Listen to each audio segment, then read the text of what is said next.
caso de tener una situación que les planteé, una situación de estas, así como lo que abordamos el jueves pasado, en donde abordamos la ley especial del adulto mayor, que tal como sus compañeros lo plantearon, y no quiero que lo olviden, la Constitución establece la protección del adulto mayor en el artículo 118.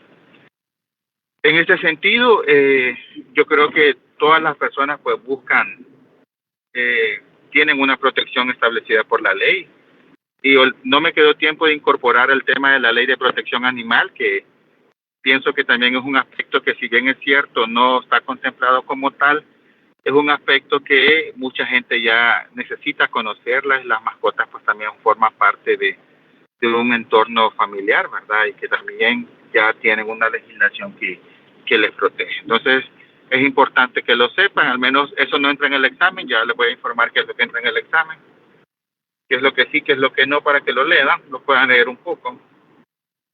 Pero lo que tiene que ver con el SENAF, con la Fiscalía de la Niñez, con esto de la ley del adulto mayor y lo que las compañeras y compañeros nos van a presentar el día de hoy, esto es adicional, eso no entra en el examen, solamente quería que ustedes se fueran conociendo esos conceptos al menos, ¿verdad? Entonces, solo me dicen cuántas personas son las que van a presentar y cuántas diapositivas son.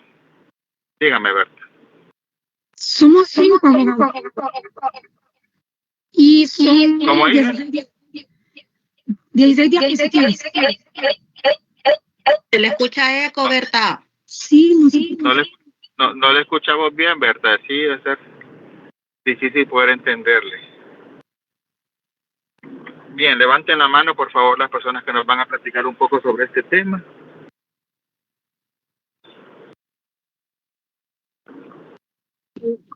Buenas.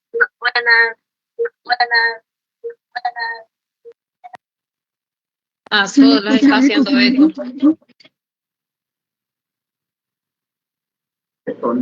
Seguramente tienen activado el dispositivo celular y en la computadora, entonces por eso les está haciendo eco. Bien, ¿estamos listos? ¿Pueden proyectar?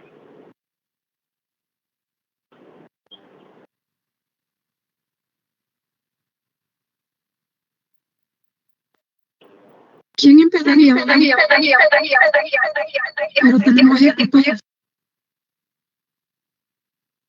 Tenemos eco, Berta, todavía. No sé si empezamos con alguien, ya pueden proyectar si gusta, para empezar con otra gente en lo que Berta va ordenando su audio. Intente salir e ingresar nuevamente, compañera, a ver si tal vez le funciona así. Correcto. Bien, ¿quién va a proyectar, jóvenes? No pueden ver la pantalla. Miramos una aula virtual ahí. Ok, permítanme.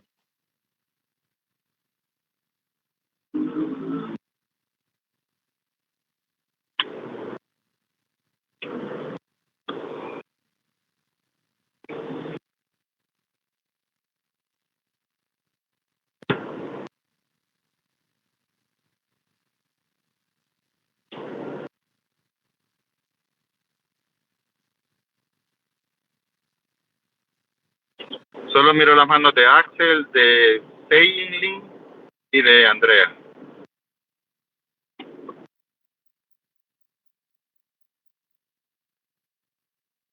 Me dicen cuando estén listos, por favor.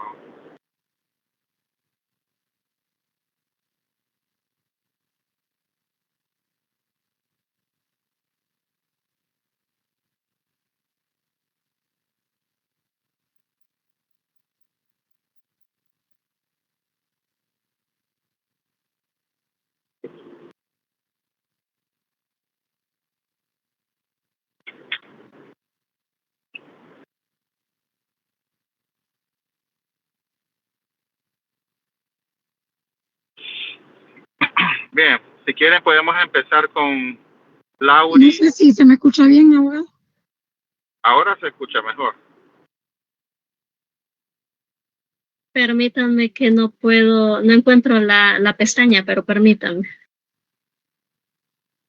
¿Quién comenzaría, abogado? Lauri. Sí, solo permítame, yo empiezo. Solo necesito proyectar.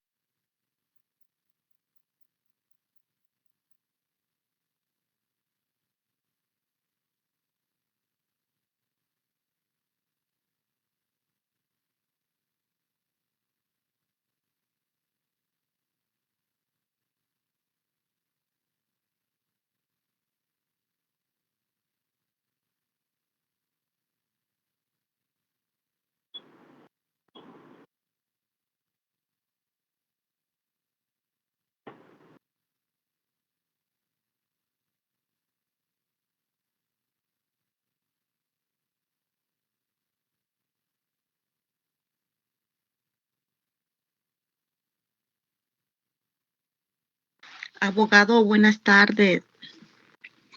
Les saluda Melissa con Z. Aprovechando, ya creo que hoy no nos despedimos, ¿verdad? Ya no vamos a volver a hablar y quiero preguntarle algo rapidito. Fíjese, abogado, que en esta semana mandé al registro de las personas a poder sacar una acta de nacimiento y no aparezco en el registro. No existo en Honduras. ¿Por qué será eso, abogado? Ni mi hermano que está aquí tampoco. Pero usted se enroló allá en Estados Unidos, me dijo, ¿verdad?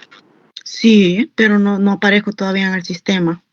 ¿Qué tengo que hacer? Tiene que ir allá al consulado que tiene ahí más cercano. Tiene pasaporte ya, ¿verdad? Sí. ¿O solo DNI? El pasaporte y DNI. Ah, bueno, solamente la lleva. Trate de descargar la aplicación del registro y a través de esta aplicación usted puede descargar su certificado de nacimiento. Yo hice lo que las compañeras me pusieron, entré a las páginas y todo, y no aparezco, o sea, estoy con lo mismo, no aparezco, pero lo voy a hacer, ir entonces al consulado. Ah, bueno, si no aparece ya en la base de datos, yo lo que puedo hacer es, me comparte su número a lo interno, a través de un mensaje interno, si tiene, o un correo. Yo le puedo consultar a una persona que está ahí, de las personas que están ahí, para que me revise y que me diga, ¿verdad? O sea, ¿qué quiere decir? De que si no estamos enrolados aquí con la nueva cédula, me quedé con el nombre de la cédula, no vamos a aparecer en el registro de las personas en Honduras. No, sí tienen que estar porque mi esposo tampoco, solo le aparece a su mamá, solo un hijo, y su hermana que está acá con él tampoco no aparece. Ya está. Tienen que ordenar todo eso. Entonces, si usted y a veces se puede hacer a nivel de los consulados, fíjese, pero a veces se requiere hacerse aquí para ver qué es lo que pasa, buscar asientos, sacar copias hacer varios trámites, pero si quiere consulte primero al interno del consulado, saque una cita y mira qué es lo que pasa y después me consulta a mí para ver qué le puedo consultar ahí vía correo. Muchas gracias, abogado. Sí. Bien, jóvenes, entonces ya, ¿verdad?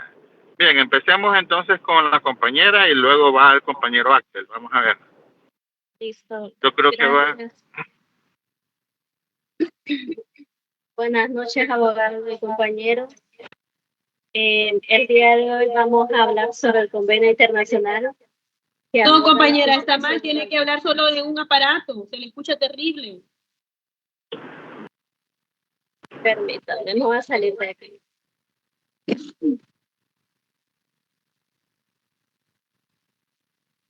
Bájale el volumen, compañera. Con bajarle el volumen soluciona. Desactive ¿Me el pueden radio. escuchar ahora? ¿Me pueden escuchar?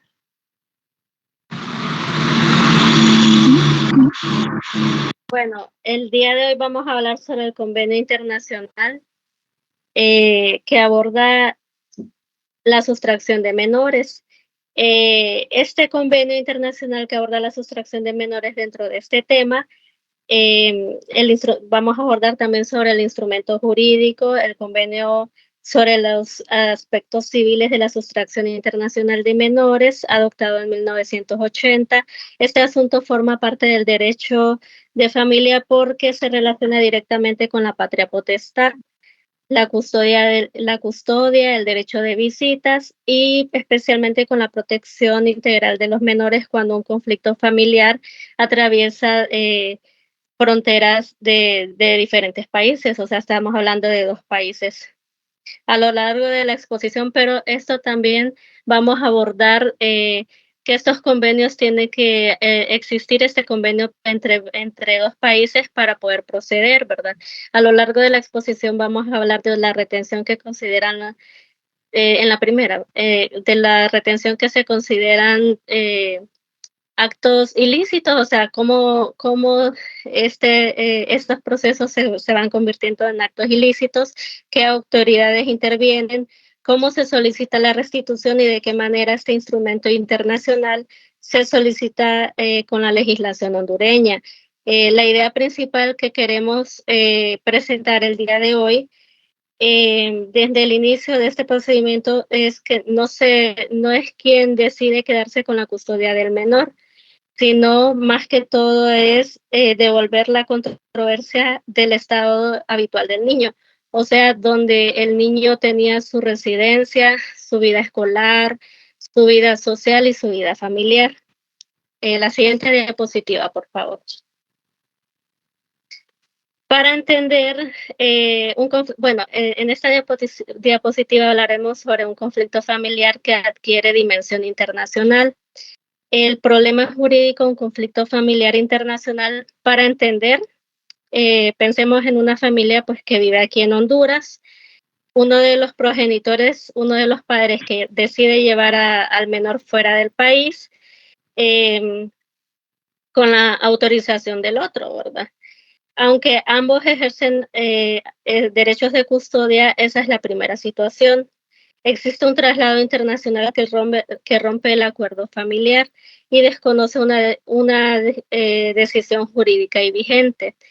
La segunda situación que podemos ver es que puede parecer menos evidente, un viaje autorizado. Que un padre decida llevar a un niño de vacaciones a otro país durante las vacaciones, pero al llegar a la fecha estipulada decide no regresar. En ese momento ya no hablamos de un simple viaje, sino que esta se convierte en una retención ilícita. ¿Por qué? Porque el niño no regresa en la fecha estipulada, sino que ya se retiene y el permiso era temporal y no autorizaba el cambio de residencia del niño. El convenio busca restablecer la situación que existía antes de dicha decisión unilateral que solo uno de los padres decidió. Por eso la restitución no significa que el progenitor solicitante haya ganado ni que el otro haya perdido. Más que todo, significa únicamente que el conflicto sobre la custodia debe ser conocido con las autoridades del lugar donde el niño desarrollaba habitualmente su vida social. La siguiente diapositiva, por favor.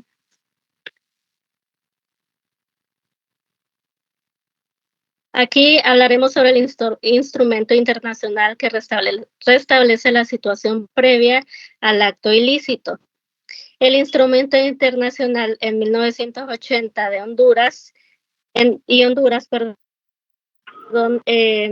como podemos ver ahí, tenemos 4 fechas. El principal instrumento internacional de materia del convenio de los aspectos civiles de la sustracción internacional de menores fue elaborado en el marco HCCH, que estas siglas significan Conferencia de la Haya de Derecho Internacional Privado.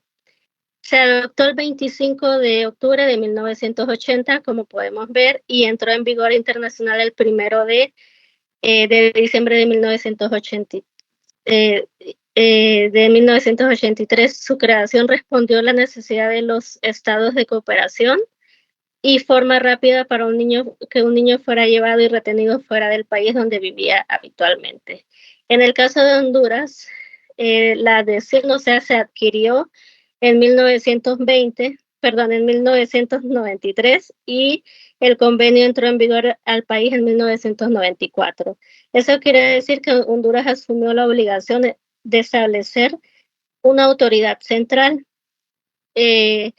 Honduras ya tuvo convenio con varios países en recibir solicitudes y colaborar con los demás estados para localizar, proteger y cuando corresponda restituir o regresar al menor. El propósito de este convenio, Gracias, Lauri. Continúe, Axel. Buenas, continúo con la que estamos actualmente, ¿verdad, abogado?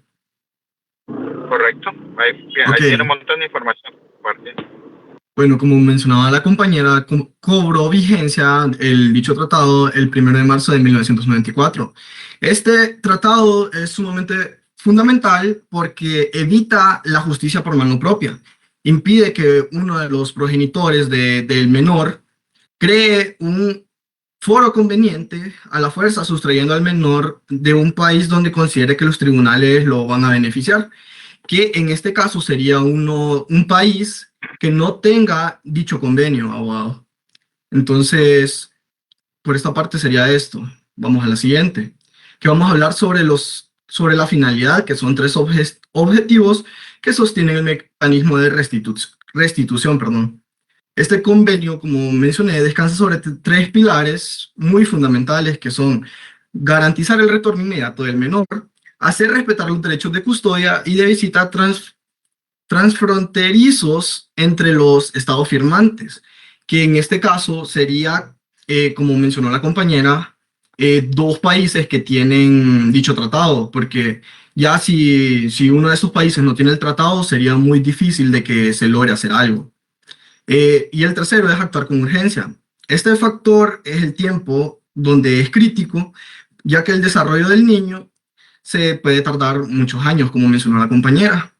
El menor echa raíces en el nuevo país y el daño se vuelve irreparable, porque una vez que lo regrese el progenitor, no va a ser el ambiente al que estaba acostumbrado el menor, sino que va a tener sus diferencias y tendría que adaptarse nuevamente.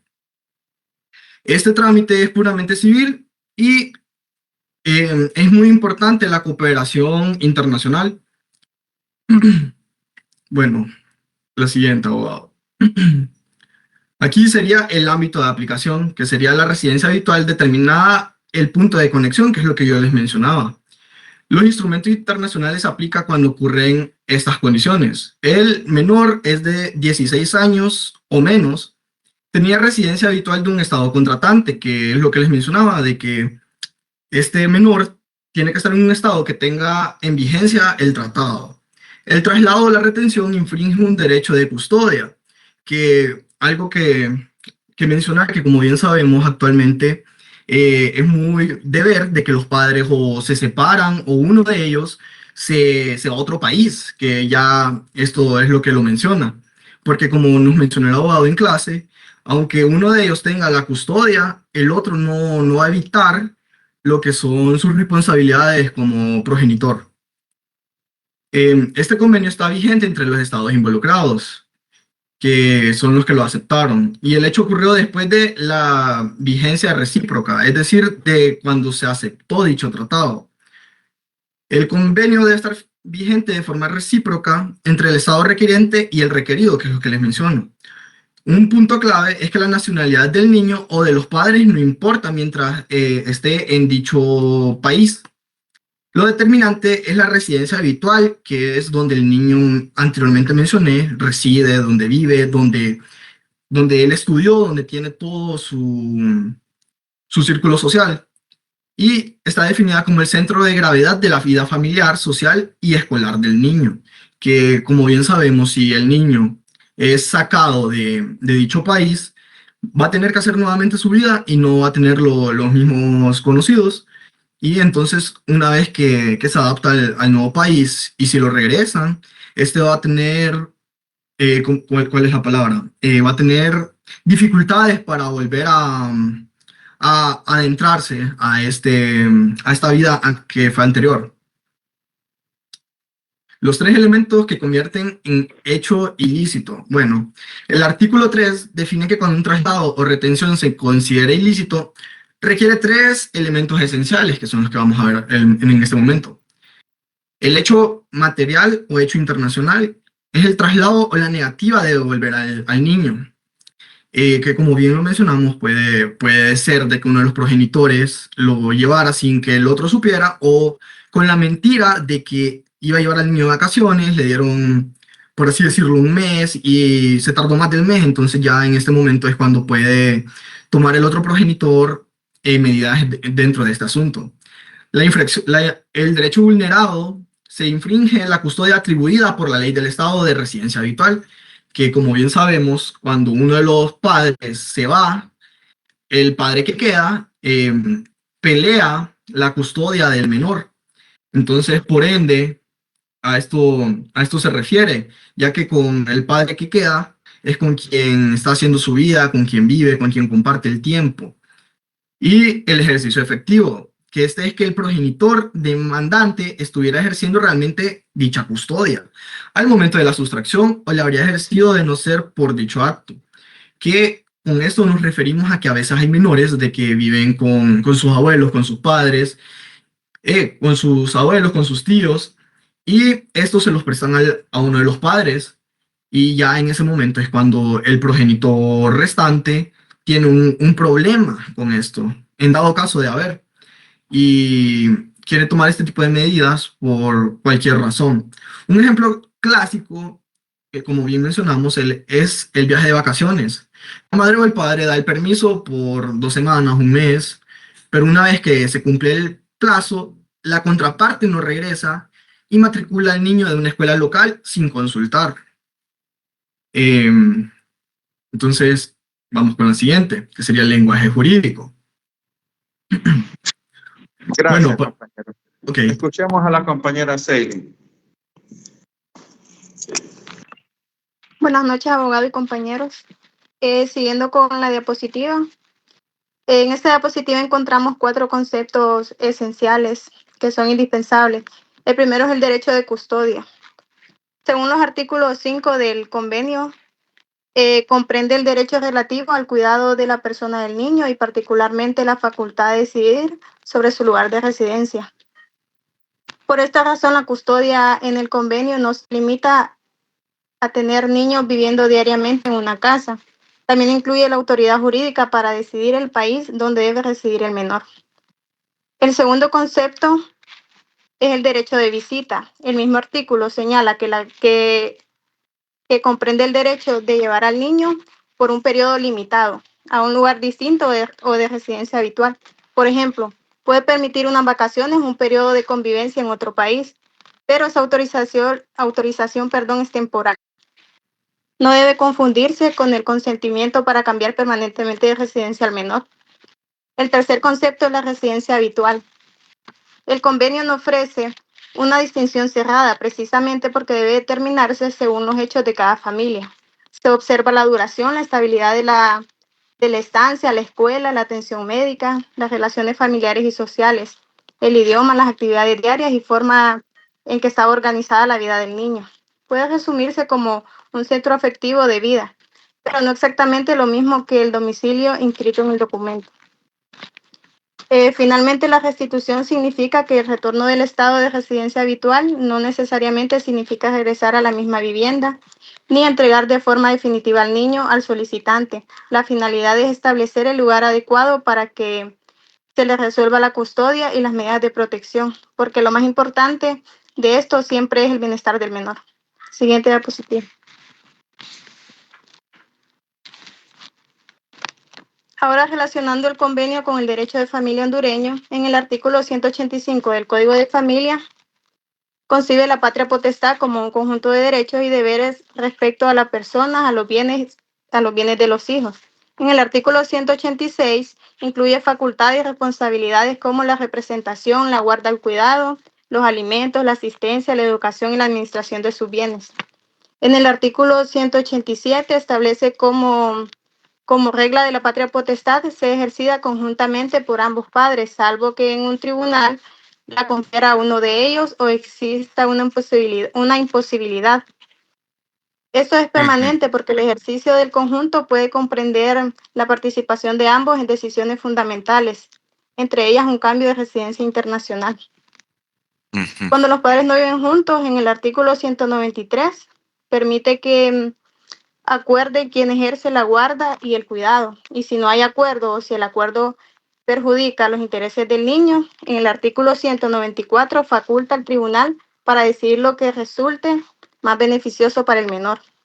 Por su parte, el artículo 195 protege la comunicación del progenitor que no tiene la guarda, aunque este derecho pueda limitarse excepcionalmente cuando existen razones jurídicas, y en el artículo 196 permite modificar las medidas si cambian las circunstancias.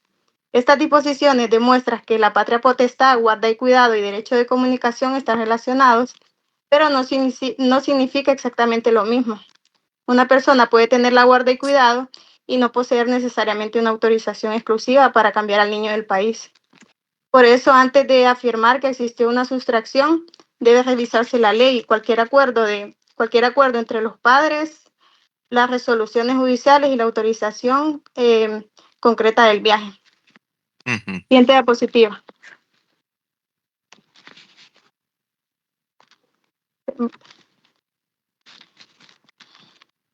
La siguiente diapositiva dice que el convenio forma parte de un sistema jurídico nacional y no funciona de manera aislada.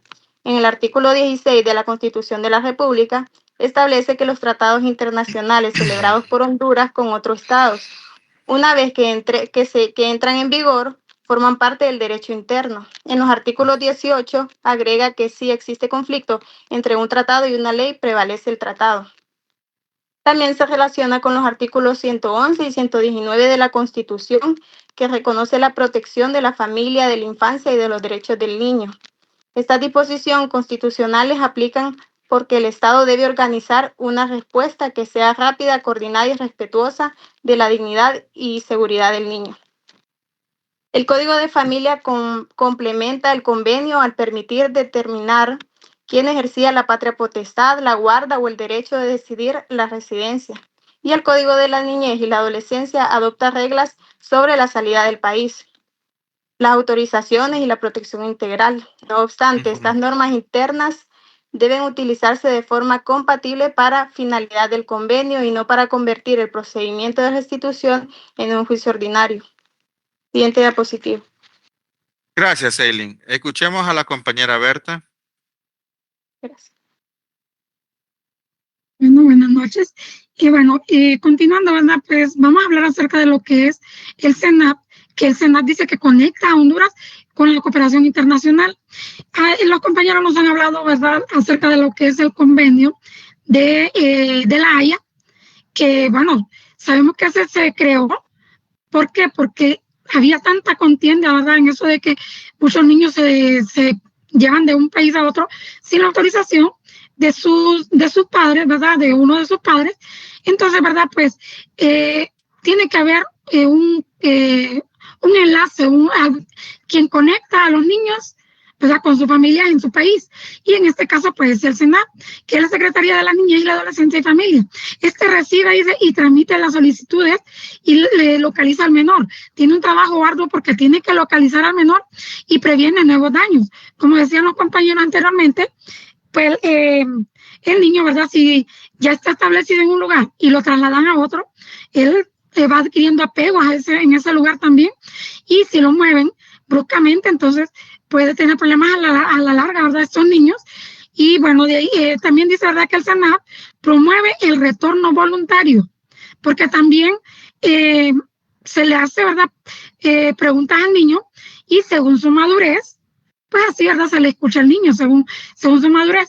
Anteriormente los compañeros nos decían, ¿verdad?, de que la edad de que pueden, ¿verdad?, pues actuar es menor de 16 años. Ya cuando tiene 16 años, pues ya el niño ya pues se toma, ¿verdad?, se toman otras resoluciones. También dice que el SENAP intercambia información jurídica y social y facilita asistencia jurídica tanto, ¿verdad?, a la persona que está requiriendo, ¿verdad?, de que se retorne el menor, y también así, ¿verdad? Pues a la persona que lo retiene, porque se le da una, se le explica, ¿verdad? Cuáles son los motivos por el cual pues no puede tener, la otra persona no puede tener su hijo, ¿verdad? En otro país. También dice que coordina el retorno seguro. Porque la verdad, a lo largo que en las exposiciones hemos visto de que lo que se cuida es el bien del menor. Ahí no se está viendo el bien del padre, de la madre o de la persona que lo tenga, ¿verdad? Sino que el bien del menor. Hay un juzgado competente y está lo que es la migración, pero también está el CENAP. Y bueno, la guía dice de 2016 menciona que el DINAP, ¿verdad? Es la unidad actualmente registrada ante la HCCH, ¿verdad? Que en este caso es el CENAP. Anteriormente era el DINAP, el INFA, pero ahora es el CENAP. La otra diapositiva, por favor. Bueno, una solicitud dice completa, acelera la restitución. Bueno, si no me equivoco, ¿verdad? Pues son 6 meses en las cuales hay que estar, ¿verdad? Pues pendiente de esta resolución. Si en 6 meses no está esta resolución, entonces, ¿verdad? Pues hay que preguntar por qué, porque no puede alargarse tanto. La solicitud dice debe de contener identidad de los solicitantes y así también, ¿verdad? Pues la partida de nacimiento del niño y la identidad del presunto sustractor. También fecha de nacimiento y posible ubicación del menor. Tiene que tener bien establecido, ¿verdad? Posiblemente dónde está, porque a veces también no, pues puede suceder de que la madre o el padre, ¿verdad? Que está solicitando el retorno de su hijo, pues no sepa dónde exactamente está, pero por eso dice la posible ubicación del menor. También, ¿verdad? Fundamentos jurídicos de la restitución, que en este caso sería, ¿verdad? Pues el documento que va a constar de que esta persona es la que tiene la patria potestad de ese niño y, bueno, pues, y que la otra persona lo llevó sin su consentimiento. También lo que son decisiones y acuerdos o pruebas del derecho de custodia. Como les decía, ¿verdad? Toda la documentación que le acredite que él es quien que tiene, ¿verdad? Pues la custodia del menor y bueno, y también, ¿verdad? La autorización de viaje y fecha acordada de regreso. Al final se le mostrará, ¿verdad? Una nota, ¿verdad? Una carta poder, la cual, ¿verdad? Pues una de las compañeras la consiguió para mostrarle, ¿verdad? Una carta poder que se da para cuando se da el permiso de que un niño pues pueda salir del país y como decían las compañeras anteriormente, con un tiempo estipulado, no es de que lo llevó y ella lo va a dejar, no, tiene tiempo, ¿verdad? Si son 5 días, ya el 6º día ya es un delito, ya está reteniendo al menor y ya es pues una sustracción ilegal, ya después de la fecha que dice el documento. También dice, ¿verdad? Documento que acredite la residencia habitual. Pueden ser, ¿verdad? Pues documentación de la escuela, pues citas médicas, todo lo que tenga que ver con la estabilidad del niño en, pues podríamos decir, aquí en Honduras, ¿verdad? Y que pues hace constar de que el niño reside aquí, no está en otro país. Es una solicitud civil de restitución, no necesariamente una denuncia penal, no es de que pues por esta causa va a ir presa la otra persona, no, es una solicitud civil de restitución.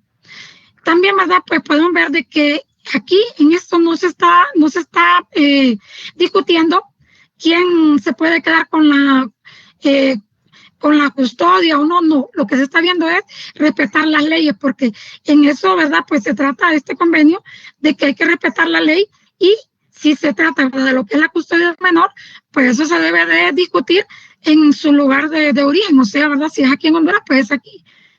El convenio, ¿verdad? No trata nada de eso. Lo único que el convenio trata es la restitución del niño y que venga pues bien, ¿verdad? Que venga sano y salvo. La siguiente, compañero. El procedimiento, ¿verdad? Combina cooperación y urgencia. Bueno, primero está lo que es la solicitud.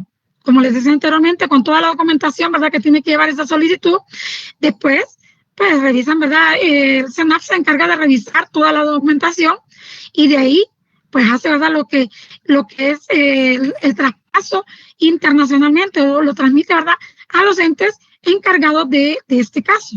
Y bueno, de ahí, pues, se encargan allá donde, en el otro país, ¿verdad? Se encargan de localizar este menor, de localizar dónde está el menor Y bueno, ya de ahí, ¿verdad? Pues se va a lo que es el retorno seguro, que ellos se encargan de que el menor retorne seguro a su país y con la persona, ¿verdad?, de que está solicitando su retorno. Después viene lo que es, ¿verdad?, pues la decisión judicial y el retorno voluntario y lo que es la protección. Todo eso, ¿verdad?, ya es después de lo que es el retorno del niño. Antes de eso, pues no se discute lo que es, ¿verdad?, la decisión judicial, porque eso ya es aquí cuando el niño ya está, pues ya está, ¿verdad?, en su lugar de origen, donde el niño pues tenía su arraigo, tiene su arraigo donde está, pues como decía el compañero, todo su entorno. La decisión, ¿verdad?, ordena y deniega, y si deniega el retorno, dice, según el convenio. ¿Por qué? Porque dice que no resuelve, dice, el fondo de la custodia, sino que esa controversia, como les decía anteriormente, corresponde al estado de residencia habitual. Y es lo que les deseo, de que no, eso no se discute en el momento, ¿verdad?, del retorno del niño. Gracias, Berta. Y terminemos con Andrea. Ok, sí.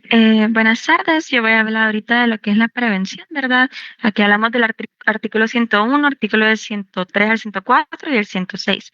Entonces, bueno, quiero hablar de que además de regular el procedimiento, ¿verdad?, de restitución internacional, la legislación hondureña incorpora diversos mecanismos, ¿verdad?, que son preventivos y también destinados a evitar que estos casos lleguen a producirse. En el Código de la Niñez y la Adolescencia igualmente exige, por ejemplo, la autorización escrita y debidamente autenticada cuando un menor viaja acompañado, ¿verdad? Únicamente por uno de sus padres. En este caso, básicamente lo que busca esta medida es garantizar que ambos progenitores hayan prestado su consentimiento cuando corresponda. Del mismo modo, cuando exista un riesgo evidente de sustracción internacional, las autoridades judiciales pueden decretar impedimentos de salida del país u ordenar medidas cautelares, como la retención temporal de documentos migratorios del menor. Igualmente, la prevención en sí resulta especialmente importante porque permite actuar antes de que ocurra el traslado ilícito, sí, protegiendo no solamente los derechos de los padres, sino que principalmente la estabilidad emocional familiar y educativa del niño. Entonces aquí aparece que el artículo 101 básicamente es la autorización estricta, perdón, y autenticada cuando el niño viaja con los progenitores, ¿verdad? Bueno, con uno, lo que había mencionado. Del 103 al 104 es el impedimento judicial de salida cuando existe el riesgo o la controversia relevante. Y el 106 explica el control básicamente migratorio para verificar permisos y restricciones antes de la salida, ¿verdad? Y aquí lo que aparece abajo como en azul es que durante el proceso la autoridad básicamente puede ordenar prohibición de salida y pues la retención de documentos, ¿verdad? Como la había mencionado. No sé si me podrían ayudar con la siguiente diapositiva, por favor. Sí. Entonces, en esta vamos a hablar del control judicial, que es la urgencia, bueno, que la urgencia es la regla, las excepciones son limitadas. Entonces, aquí tenemos las excepciones del artículo 13, ¿verdad? Bueno, básicamente, uno de los principios fundamentales, del convenio es la celeridad procesal.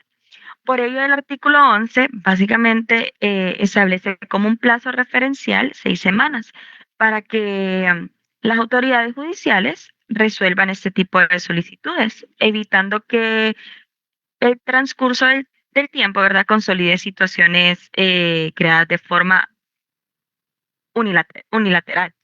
Y bueno, asimismo, cuando la solicitud esta se presenta dentro del primer año desde el traslado o la retención ilícita, el convenio establece como regla general la restitución, sí, la restitución inmediata del menor.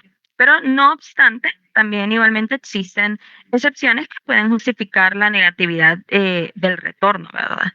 Y bueno, entre ellas igualmente encontramos lo que es la falta de ejercicio efectivo del derecho de custodia, el consentimiento o aceptación posterior del traslado por parte del progenitor afectado, ¿verdad? Y la existencia de un grave riesgo físico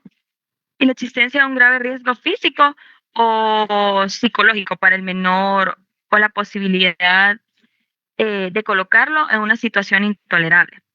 Y bueno, hablando igualmente del tema, además de esto, el convenio reconoce el derecho del niño a ser escuchado cuando posea la edad y también igualmente la madurez suficiente para que él pueda expresar como su opinión y procurando siempre evitar igualmente cualquier forma de revictimización durante el proceso, ¿verdad? Entonces aquí tenemos igualmente los puntos y aquí están las 6 semanas. Si no hay decisión, puede pedirse la explicación sobre la demora, ¿verdad? Como lo expliqué en el artículo 11. Y un año, que es básicamente antes de un año, la restitución inmediata. Entonces, sí, igualmente la voz del niño, ¿verdad? Debe ser escuchado conforme a la edad. Entonces, no sé si me podrían ayudar a la siguiente. Ok, entonces acá tenemos lo que es un caso práctico, ¿verdad? Que es un viaje autorizado que se convierte en una retención ilícita. Entonces, para comprender mejor la explicación del convenio, podemos analizar, ¿verdad? El caso que acabamos de poner, que es un niño de 8 años cuya residencia habitual se encuentra en Honduras. Viaja al extranjero con su padre mediante una autorización válida, únicamente hasta el día 15 de julio.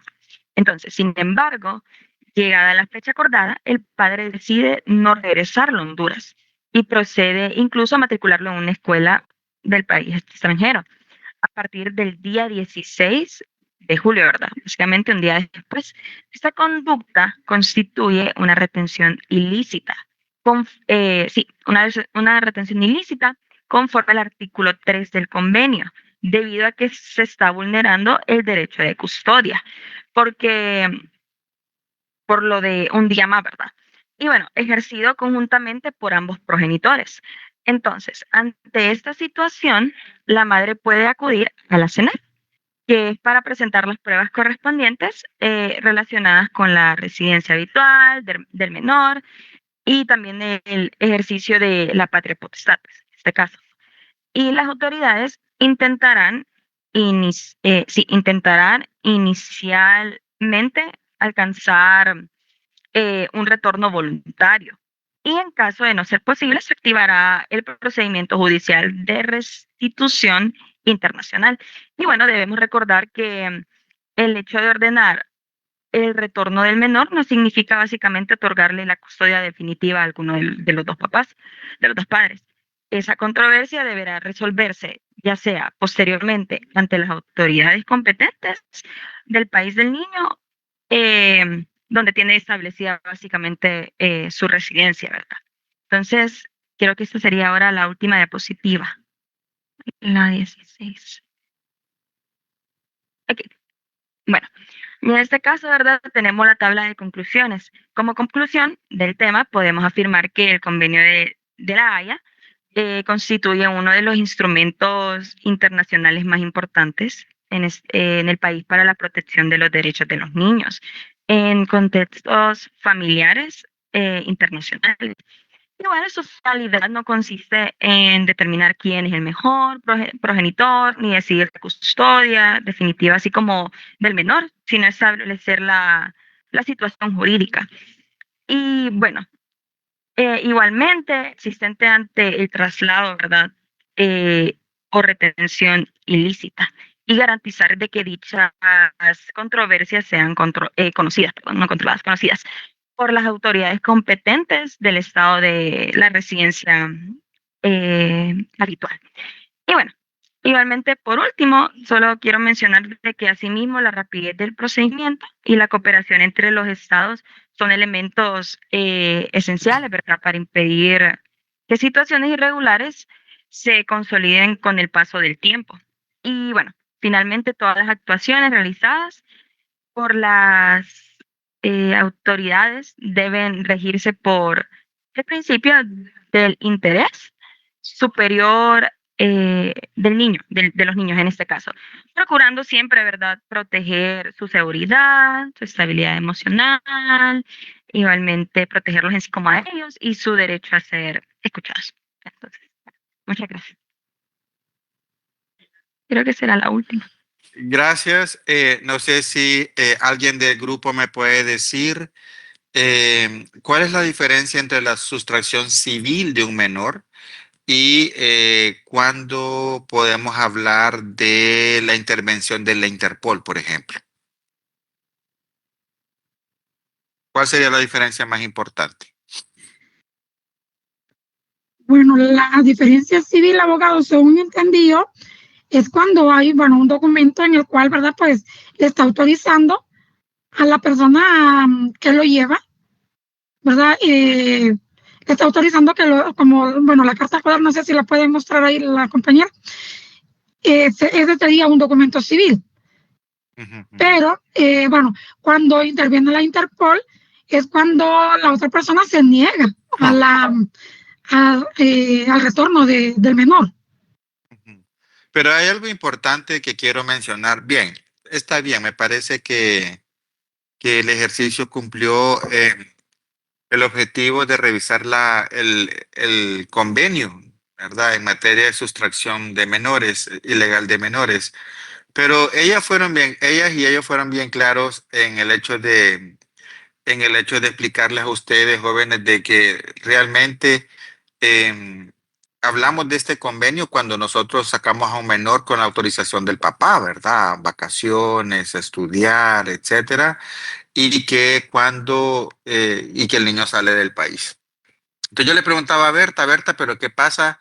O Berta fue la que contestó cuando escuchan ustedes a la Interpol, y es que evidentemente, jóvenes, la Interpol va a actuar o va a intervenir cuando exista elementos judiciales elementos nacionales, o mejor dicho, cuando el Estado establezca que la sustracción del menor ha sido un delito, ¿verdad? Prácticamente eso.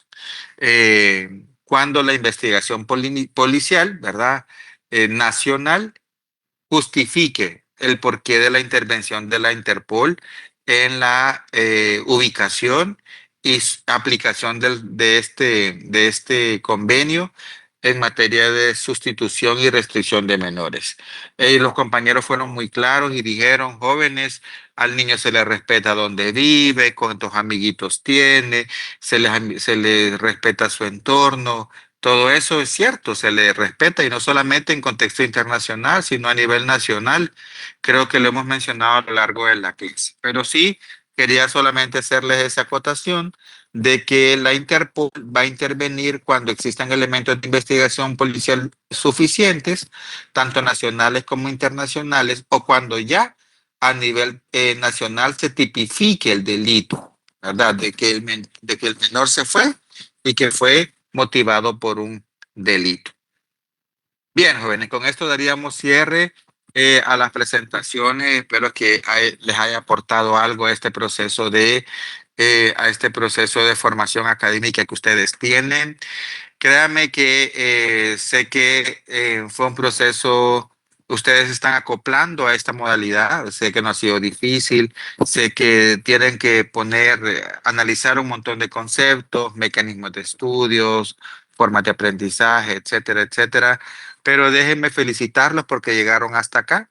Normalmente empiezan 80, 90 y siempre se retiran. Y siempre para mí es Usted no es importante. fácil, abogado. Sí, yo sé que no es fácil, pero créanme que este proceso de formación, jóvenes, les va a dejar una semilla por ahí para no solamente para su vida de formación, su vida estudiantil, sino que también para su vida profesional. Le digo lo mismo que les digo a los estudiantes de modalidad presencial. Jóvenes, el reto para los abogados es mucho, mucho, mucho, mucho. Van a ustedes enfrentarse a 40 o 50,000 abogados en la calle, y evidentemente necesitan fortalecer competencias no solamente académicas, sino profesionales en general, como la de trabajar en equipo, el tema de la lectura y otro tipo de aspectos que realmente ustedes les harían diferenciar en relación a otros profesionales. Yo les exhorto, jóvenes, si ustedes han decidido y la universidad les ha dado esta modalidad para poder obtener un grado académico universitario, los que están en el extranjero, que lo tomen con mucha seriedad, ¿verdad? Que van a tener un grado que les va a dar la posibilidad de enfrentar un estado de vulneración de derechos, un delito. Una persona va a confiar en ustedes para que les defienda o rescate algún tipo de derecho que se le está vulnerando. Estudien, ¿verdad? Traten de hacer la diferencia con el resto. Como les digo, no solamente se van a enfrentar con compañeros de la misma universidad, de la misma autónoma, sino que en la vida profesional se enfrentan con profesionales que egresan de todas las universidades públicas y privadas.